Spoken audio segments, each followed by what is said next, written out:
Good evening everyone. তোমরা কেমন আছো সেটা আগে বলো। নিউ ইয়ার কেমন কাটছে? আমি 2024 ডিসেম্বরে তোমাদের এই কিচেনের ট্যুর শেয়ার করেছিলাম, কি ইন্টেরিয়ার করেছি। যদি কেউ সেই ভিডিওটা মিস করে গিয়ে থাকো, সেই ভিডিওর লিঙ্ক আমি এখানে আই বাটনে দিয়ে দেবো, তো সেখান থেকে তোমরা চেক করে নিতে পারো। আর সেই ভিডিওতে অনেকগুলো কমেন্ট এসেছিল আমার এই কিচেনের অ্যাপ্লায়েন্সেস নিয়ে, মানে আমি এই কিচেনে যে অ্যাপ্লায়েন্সেসগুলো নতুন কিনেছি সেই অ্যাপ্লায়েন্স নিয়ে অনেক কমেন্ট এসেছিল। তো আমি তাদেরকে প্রমিস করেছিলাম যে সেই অ্যাপ্লায়েন্স নিয়ে আমি তোমাদের সাথে ডিটেলে ভিডিও বানাবো, কারণ কমেন্টের মাধ্যমে না সব কিছুর উত্তর দেওয়া যায় না। তো আমি সেই ভিডিওটাই আজকে তোমাদের সাথে শেয়ার করব। তো চলো ভিডিওটা শুরু করা যাক। কিচেনে এন্ট্রি করার আগেই আমার সর্বপ্রথম অ্যাপ্লায়েন্সেস হচ্ছে এই স্যামসাং এর ডাবল ডোরের ফ্রিজটা। এটা শুধু double door side by side ডোরের ফ্রিজ নয়, এখানে নিচে একটা ড্রয়ারের সিস্টেমও আছে। এটা 550 লিটারের, আর এটা দুটো কালার হয়, একটা এরকম ব্ল্যাকিশ স্টেনলেস স্টিল আর একটা পুরো গ্লসি স্টেনলেস স্টিল।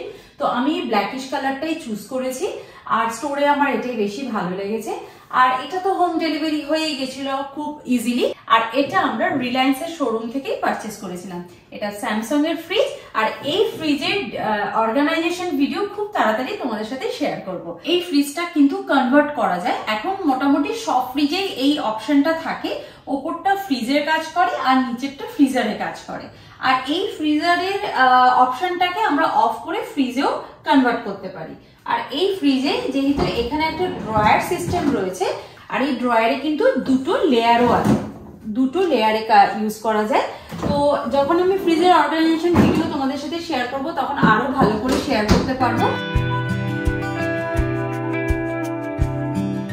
খাবার দাবার স্টোর করা হলো, এবার খাবার দাবারকে নিয়ে এসে কুকিং করার পালা।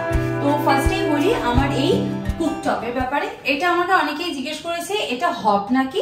এটা কিন্তু হব নয়, আর আমি কেন হব লাগাইনি সেটাও আমি তোমাদের সাথে শেয়ার করি। হব লাগাতে হলে এই মার্বেল এই যে কোর্সটা আছে সেটাকে ফার্স্ট অফ অল কাটিং করতে হতো। এটার একটা লংজিভিটি আছে, তারপরে যখন সেটা খারাপ হয়ে যেত আমাকে সেম মাপের সেম সবকিছুর মাপেই আমাকে আরেকটা হব কিনতে হতো, না হলে এখানে ফিট করা যেত না। আর যদি না পাওয়া যায় সেরকম মাপের, হয়তো পাওয়া যাবে, তখন সেটা যদি আমার বাজেটে না আসে বা মডেল পছন্দ না হয়, সেগুলো আমার করতে আমি পারবো না। এরপরে যদি আমি ইচ্ছা করি যে আমি এটা 5 বার্নার আনবো কি 3 বার্নার আনবো, তো সেটা আমি করতে পারবো না। তো সেই জন্য আমি হবটা বসাইনি। আর হবের অনেক অসুবিধা আছে, কারণ হচ্ছে এই যে পার্টটা থাকে এটা কাউন্টার টপ কাটিং করে বসানো হয়, এখানে ক্লিনিং এর প্রবলেম হয়, অনেক কিছু প্রবলেম আছে। সেই জন্য আমি হব ইউজ করিনি। ফেভারের এই 4 বার্নার গ্যাসটাই আমি চুজ করেছি, আর এই গ্লাস টপই চুজ করেছি। আগে আমার প্রেস্টিজের গ্লাস টপের কুকটপ ছিল, সেটা 2 বার্নারে। 3 বার্নার নিইনি, এর কারণ হচ্ছে অ্যাজ পার বাস্তু কুকিং টপ 3 বার্নার হওয়াটা উচিত না। দেখো যাদের আছে তাদের আছে, তবে নেক্সট টাইম যখন চেঞ্জ করবে তখন চেষ্টা করবে নয় 2 বার্নার নাহলে 4 বার্নারে মুভ করা। 5 বার্নার হলে তো আরো ভালো হয়, তবে আমার মনে হয় ছোট ফ্যামিলির জন্য 4 বার্নার এনাফ। তো এইটা ভীষণ হেভি আর ভীষণ স্লিক, আর এই গ্যাস স্টোভটা কিন্তু ভীষণ স্লিক, দেখেই বুঝতে পারছো। এটা আমার একটা রিকোয়ারমেন্ট ছিল যে এই গ্যাস স্টোভটা যাতে স্লিক হয়, আর এটা কিন্তু বেশ হেভি। সো এটা ক্লিনিং এর সময় এই যে ওপরের এই যে লোহার যে এইগুলো থাকে এগুলোকে নামিয়ে নিয়ে ক্লিন করতে হয়।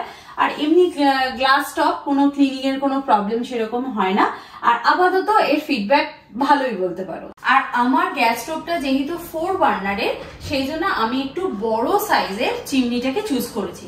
আর এই চিমনিটা কিন্তু যদি আমার 5 বার্নার আমি গ্যাস স্টোভ চুজ করি, তখনও কিন্তু এই চিমনিটাকে আমি ব্যবহার করতে পারবো। আর এই চিমনির উইথটা রয়েছে 3 ফিটের মতন, আর এটা পুরোটাই অটোমেটিক, এটা সেন্সারে হয়। তবে হ্যাঁ, এই চিমনিটা চালালে কিন্তু বেশ ভালো মতো সাউন্ড হয়, একদম সাউন্ডলেস চিমনি নয়। আমি একবার চালিয়ে দেখিয়ে দিচ্ছি। জাস্ট এরকম করলে অন হয়ে যায়, ফার্স্ট সেকেন্ড থার্ড 3 বার করলে 3 বার স্পিডটা সেভাবেই কন্ট্রোল হয়। বুঝতেই পারছো ভীষণ নয়েজ হয়। এটা কিন্তু থার্ড স্টেপে যখন চলে, তবে নর্মালি যখন একবার করে দিলেই কিন্তু এটাকে অফ হয়ে যায়। তো আর এটা অটো ক্লিনেরও অপশন রয়েছে, আর এখানে লাইটেরও অপশন রয়েছে। এমনি চিমনিটা এখন তো ভালোই আমার চলছে, দেখা যাক আর কিছুদিন ইউজ করে কেমন হয়। আর এটার ব্র্যান্ডও কিন্তু ফেভার। এখানে আমি রেখেছি আমার ডিশওয়াশার, আর ডিশওয়াশারের এটা আইএফবি ডিশওয়াশার। এটার দুটো মডেল হয়, একটা 14 প্লেটের আর একটা হচ্ছে 16 প্লেটের। তো আমি এখানে 16 প্লেটই চুজ করেছি। সাইজের খুব একটা ডিফারেন্স হয় না, তবে ভেতরে অর্গানাইজেশনের একটু সুবিধা হয়, তো আমি এখানে 16 প্লেটটাই চুজ করেছি। আর এই ডিশওয়াশারের কালারটা আমার ফ্রিজের কালারটা সেম, সেই জন্য আর কি দুটো ম্যাচিং করে কেনা। আর এইটাই হচ্ছে আমার ভালোই চলছে, খারাপ কিছু এখনো পর্যন্ত অসুবিধা আমার হয়নি। লাস্ট 7-8 তারও বেশি হবে ইয়ার্স ধরে আমি ডিশওয়াশার ইউজ করি, তো আমার এক্সপিরিয়েন্স ভালোই বলতে পারো ডিশওয়াশার নিয়ে। তবে হ্যাঁ, আমাদের ইন্ডিয়ান কিচেনে যে তেল মশলা দিয়ে রান্না হয় সমস্ত কিছুই আমি ওয়াশ করি, খুব ভালোভাবে ওয়াশ হয়ে যায়। তবে হ্যাঁ, দুধ চা করবার পর যে পাত্রটা হয় সেটাকে একটু জলে ভিজিয়ে বা একটু রাব করে দিলে ক্লিনিংটা খুব ভালো হয়। আদারওয়াইজ আমি এভরিডে ইউজ করি এটার মধ্যে। আর এটার যদি কেউ জানতে চাও যে কি করে ইউজ করে বা কি করলে এটা ভালো হয়, এটা যদি ডিটেল কেউ রিভিউ জানতে চাও তাহলে আমাকে কমেন্ট করে জানাতে পারো। আর এটা হচ্ছে 11 আমার ওভেন। তবে এই ওভেনটা এয়ার ফ্রায়ারে কাজ করে, মাইক্রো ওভেনে কাজ করে, বেকিং এর কাজ করে। আর এইটা কিন্তু এই বাড়িতে এসে কিনিনি, তবে আমি ইন্ডিয়া আসার পরই আমি এটা কিনেছিলাম, কারণ এটা ভীষণ হেল্পফুল একটা গ্যাজেট। মানে এখানে দেখো, এখন যেহেতু শীতকাল আমি এখানে দই বসিয়েছি, খুব সুন্দরভাবে দই বসে যায়। তো যাই হোক, এটা দিয়ে আমি নাগেটস করতে পারি, এটা দিয়ে আমি ব্রেড টোস্ট করতে পারি, স্যান্ডউইচ বানানো যায়, খাবারকে গরম রাখা যায়, তো সবকিছুই এই মেশিনের দ্বারা হয়ে যায়। তো এটা 11 একটা এয়ার ফ্রায়ারই বলতে পারো। কিচেনে আমি আরো একটা অ্যাপ্লায়েন্সেস ইউজ করি, সেটা হলো ওয়াটার ফিল্টার। আমাকে এই কিচেনের ট্যুরে ভিডিওতে আমাকে অনেকেই কোয়েশ্চেন করে, যে প্রচুর কমেন্ট এসেছে আমি কেন অ্যাকোয়াগার্ডটা আমি আন্ডার সিঙ্ক চুজ করেছি আর কেন, এবং তার ডিটেলস জানতে চেয়েছিলে। আমি সেটা আজকে আমি তোমাদের বলে দিই।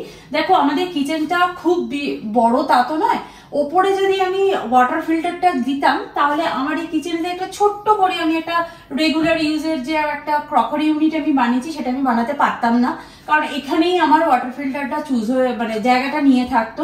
তারপর তার থেকে তার বলো জল বলো এখানটা একটা মানে ক্লামসি হয়ে যেত। এখানে একটা নিট অ্যান্ড ক্লিন যে লুকটা এসছে সেটা আসতো না, কারণ আমার কিচেনটা ওপেন কিচেন, আর সেখানেও একটা ব্যাপার আছে যে লুকটা যাতে ভালো আসে, সেইটা একটা কারণ।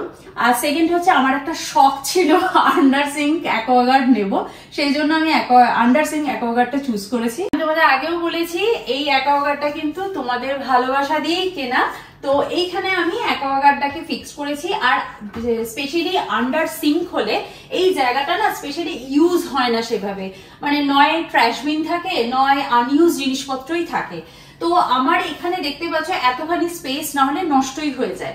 তো আমি কি করেছি, একটা সাইডে এইখানে দুটো মেশিন আছে, এখানে সিঙ্কটাকে আমি দুদিকে ডিভাইড করে নিয়েছি। এই দুটো মেশিন আছে, এটা হচ্ছে অ্যাকচুয়ালি অ্যাকোয়াগার্ডের মেশিন, আর এইটা হচ্ছে ফিল্টারটা। এখানে জলটা স্টোর থাকে, এখানে 8 লিটার মতন জল ওর ভেতরে স্টোর থাকে। সুইচ সবসময় অন রাখলে সবসময় জল আসতে থাকবে, আর সুইচ যদি অফ রাখা হয় তাহলে এখানে 8 লিটার ওয়াটার আমি স্টোর করতে পারি। আর এই দুটোকে পাশাপাশিও রাখা যায়, পাশাপাশি রাখলে এই জায়গাটাকে আমি ইউটিলাইজ করতে পারবো না। আর এটা হচ্ছে অ্যাকোয়াগার্ডের মেশিনের পাইপ এবং কানেকশন, যেটা আমি ডিশওয়াশার আর ওয়াটার ফিল্টার একসাথে করা আছে। এগুলো সব আমার ইন্টেরিয়ার থেকেই কিন্তু সেট করে দিয়ে গেছে। এটা তো কোম্পানি থেকে ফিক্স করেছে, কিন্তু এই সমস্ত কানেকশন করা বা কিছু এগুলো আমার ইন্টেরিয়ারে যে প্লাম্বার ছিল সেই করে দিয়েছে। তো যাই হোক, এই হচ্ছে আমার অ্যাকোয়াগার্ড। আর এই অ্যাকোয়াগার্ডটা খুবই ভালো বলতে পারো, কারণ জলটা না টেস্টটা একটু অন্যরকম পাওয়া যায়, খেয়ে বেশ শান্তি লাগে বলতে পারো। তো যাই হোক, এটা আমার ভীষণ ভালো লাগে, সেই জন্য আমি এটা কিনেছিলাম। আর এই অ্যাকোয়াগার্ডের এই মেশিনটাই ভীষণ হেভি, ওটা জল না থাকলে কোনো ওয়েটই নেই বলতে পারো। তো এই অ্যাকোয়াগার্ডটা আমি পারচেস করেছিলাম, এবং আমার এই কিচেনে যা যা অ্যাপ্লায়েন্সেস আছে সমস্ত অ্যাপ্লায়েন্সের লিঙ্ক আমি ডেসক্রিপশন বক্সে দিয়ে দেবো, যদি কেউ পারচেস করতে চাও তো পারচেস করে নিতে পারো। আর হ্যাঁ, আরো একটা টিপস কিন্তু আমি তোমাদের সাথে শেয়ার করেছিলাম ওই ভিডিওতে, এবং একটা বন্ধু আমার কাছ থেকে জানতে চেয়েছে এটা তুমি কি করে অ্যাপ্লাই করেছো, সেটা আমি তোমাদের বলে দিই। এই চিমনির পাইপটা কিন্তু স্ট্রেট আমি বলেছিলাম সিলিং দিয়ে পাস করিয়েছি, কোনো ক্যাবিনেটের ভেতর দিয়ে কিন্তু আমার চিমনি পাইপ যায়নি। তো আজকে আমি তোমাদের ডিটেলসে দেখিয়ে দিই। এই দেখো, এই হচ্ছে চিমনি, চিমনির পাইপ স্ট্রেট উঠে গেছে, শুধুমাত্র ক্যাবিনেটের এই একটা দিক আমার নষ্ট হয়ে গেছে, তবে সামনের দিকেও কিন্তু আমি এখানে কিছু স্টোর করতে পারি। এবং চিমনির পাইপটা গেছে এই যে স্পটলাইট আছে, স্পটলাইট দিয়ে ফ্যানের ওপর দিয়ে নেক্সট স্পটলাইট দিয়ে গেছে। আর এইটা যদি সোজা আমি এখান দিয়ে বের করে দিতাম তাহলে পাইপটা কিন্তু আবার এখানে দেখা যেত। বিল্ডারের তরফ থেকে আমার 3টে পজিশন দেওয়া আছে চিমনির পাইপ বের করবার জন্য। এইখানটা দিয়ে যদি আমি বের করতাম, এখান দিয়ে পাইপটা বের করলে খুবই খারাপ লাগতো দেখতে। সেই জন্য এই ক্যাবিনেটটা যেহেতু বানানো হয়েছে, সিলিং থেকে নিয়ে এসে এই পাইপটা এই যে সিলিং থেকে নেমেছে এবং এটাকে লম্বালম্বি ভাবে এসে উইন্ডোতে এখানে বেরিয়ে গেছে। ক্যাবিনেটের এই দিক দিয়ে এভাবে বের করা হয়েছে। শুধুমাত্র আমার দেখতেই পাচ্ছ এখানে একটা আলাদা করে ক্যাবিনেট করা আছে, এখানেও কিন্তু আমি জিনিসপত্র স্টোর করতে পারি, শুধু লম্বালম্বি ভাবে একটুখানি স্পেস আমার নষ্ট হয়েছে। এখানে আমার কেবলমাত্র এই ক্যাবিনেটের লম্বালম্বি এবং ওই ক্যাবিনেটের লম্বালম্বি দুটো স্পেস আমার একটু অকুপাই হয়ে গেছে, বাট সাইডে কিন্তু আমি জিনিসপত্র স্টোর করতে পারি। কিন্তু যদি আমি সিলিং দিয়ে না বের করে এই দিক দিয়ে বের করতাম তাহলে আমার এখানে 1 2 3 4 5 6 7টা ক্যাবিনেটের ভেতরে ওপর দিকটা আমার পুরো কিন্তু জায়গাটা অকুপাই হয়ে যেত এই পাইপের জন্য। তাহলে এবার তোমরা বলতে পারো যে আমি কেন ডাকলেস চিমনিটা ইউজ করিনি, এই পাইপ এত বড় একটা পাইপ দেওয়া চিমনি চুজ করেছি। এখন তো সেই অপশনও রয়েছে। ডাকলেস চিমনি কখন চুজ করা উচিত জানো? যখন কোনো কিচেনে আউটলেট থাকে না, মানে উইন্ডো নেই বা পাইপটা বেরোনোর জায়গা নেই, তখন আউটলেট নেই বলেই ডাকলেস চিমনিটা কিন্তু ব্যবহার করা হয়। আর ডাকলেস চিমনির কাজই হচ্ছে এখান থেকে এয়ারটাকে সাক করে এখানে এয়ারের মধ্যে যে অয়েল বা গ্রিজি ব্যাপারটা আছে ওটাকে পিউরিফাই করে এখানে একটা অপশন থাকে, সেইখান দিয়ে কিন্তু এয়ারটা বেরিয়ে যায়। তার ফলে কিন্তু খাবারের যে স্মেলটা থাকে না সেটা কিন্তু রুমের মধ্যেই ঘোরাফেরা করে। কিন্তু এই সব চিমনিগুলো চালালে, যেহেতু আমার ওপেন কিচেন, যদি ফিশ ফ্রাই করি বা কোনো মাটন বা এরকম কিছু রান্না করি, স্মেলটা কিন্তু আমার পুরো ফ্ল্যাটে স্প্রেড করে না, সোজা বেরিয়ে যায়। এটাই হচ্ছে ব্যাপার। ডাকলেস চিমনি আমি ইউজ করিনি কারণ স্মেলটা ঘরের মধ্যে ঘুরে বেড়ায়, সেটা আমি একেবারেই চাই। নর্মাল চিমনি থেকে ডাকলেস চিমনির প্রাইসটাও একটু হাই হয়। আর আমি এই প্রাইসে কিন্তু আমার ডাকলেস চিমনি হয়ে যেত, কিন্তু সাইজে হয়তো একটু ছোট হয়ে যেত। আর ডাকলে আমার যখন একটা স্পেস আছে সেই জন্যই আমি কিন্তু এই চিমনিটাকে চুজ করেছি। যে আর এই কিচেনের অর্গানাইজেশন ভিডিও রিকোয়ারমেন্ট আছে, সেটা তো আমি তোমাদের সাথে শেয়ার করবোই। একটা জিনিস অর্গানাইজ করতে গেলে একটু তো চিন্তা করতেই হয়, আর কিছু জিনিসও পারচেস করতে হয়, তো সেগুলো সব অন দা ওয়ে আছে বলতে পারো। সেগুলো এসে গেলে কিচেনটাকে আমি সুন্দরভাবে অর্গানাইজ করবো, প্রতিটা ক্যাবিনেট এবং আন্ডার যে এখানে ড্রয়ার রয়েছে সেই সমস্ত কিছু তখন তোমাদের সাথে শেয়ার করব। আশা করছি তোমাদের যা যা কোয়েশ্চেন ছিল, যা যা রিকোয়ারমেন্ট ছিল, সব কটা কোয়েশ্চেনের অ্যান্সার আমি এই ভিডিওতে তোমাদের সাথে শেয়ার করতে পেরেছি। ভিডিওটা কেমন লেগেছে অবশ্যই কমেন্ট করে জানিও, আর যদি কোনো কোয়েশ্চেন থাকে অবশ্যই সেটা কমেন্ট করে জানাতে পারো। তো আজকে ভিডিওটা এই অবধি থাক, দেখা করছি নেক্সট ভিডিওতে। ততক্ষণের জন্য তোমরা খুব ভালো থেকো, সুস্থ থেকো আর লাইফটাকে এনজয় করো। Bye bye, see you in next video, by.